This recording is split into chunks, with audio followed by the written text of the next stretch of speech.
Okay, let's move on. In this video, I'm going to show you one more distinction between objects and primitives. In some ways, their behavior is different.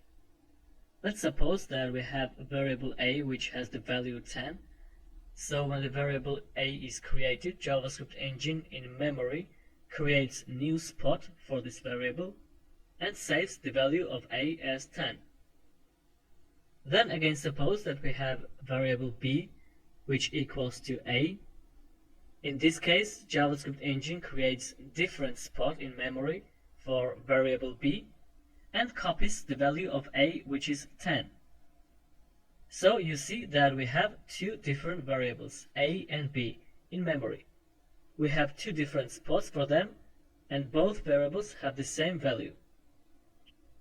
After that, if we change the value of variable a and assign to it 20, then it will change its value into 20, but the variable b will remain its value as 10.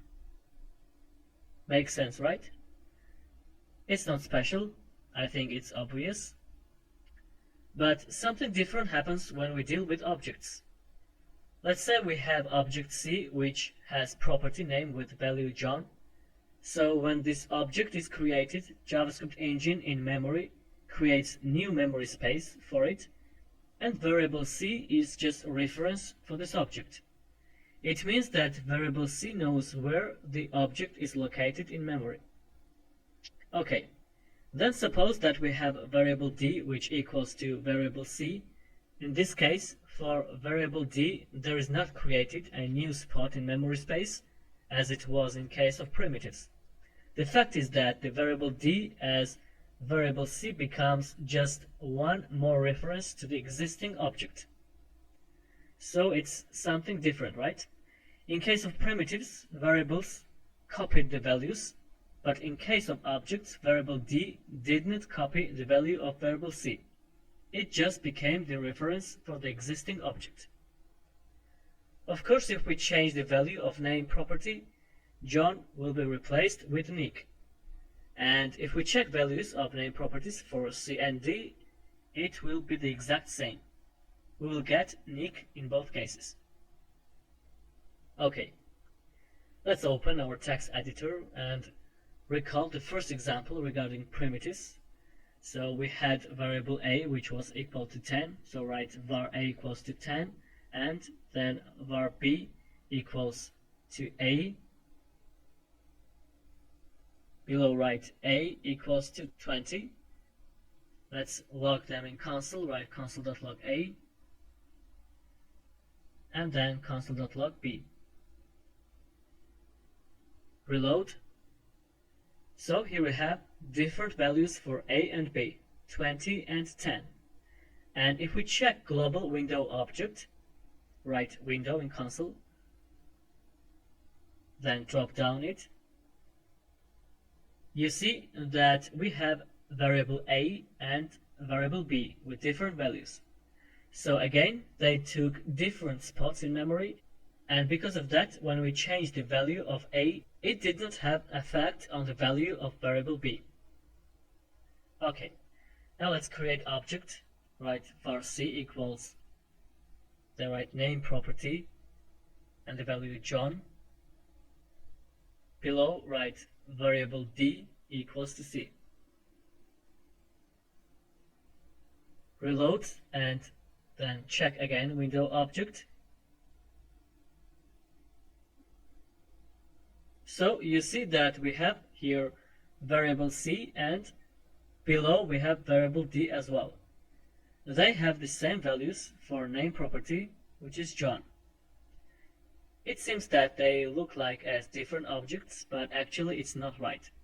In order to prove that, I'm going to change the value of object c or d, doesn't matter. Let's write c.name equals to Nick. Then reload and check again window object, write window and drop down it. You see that both of them have changed the values into Nick. It means that they are not different. We have just one object in memory, and C and D are just references of that object. Make sense? Alright. Let's try something different. Instead of dot notation, let's use equal sign to change the value of name property. So write C equals, and write here name, the value Bob. Reload, and write again window. So you see that variable C has the value of name property as Bob, and variable D still has value as Nick. It means that when we used equal sign, we have created new object which took different spot in memory. Okay, let's see exactly what happened. So when the C variable was created, JavaScript engine created a new spot in memory for that object. Then we had a variable D which was equal to C, and they both were references for the same object. Then using dot operator, we have changed the value of name property into Nick, so nothing special happened.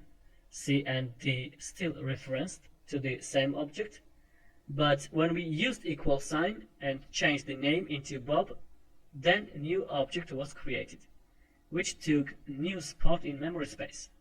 So D was remained as a reference for previous object, and C became a reference for newly created object.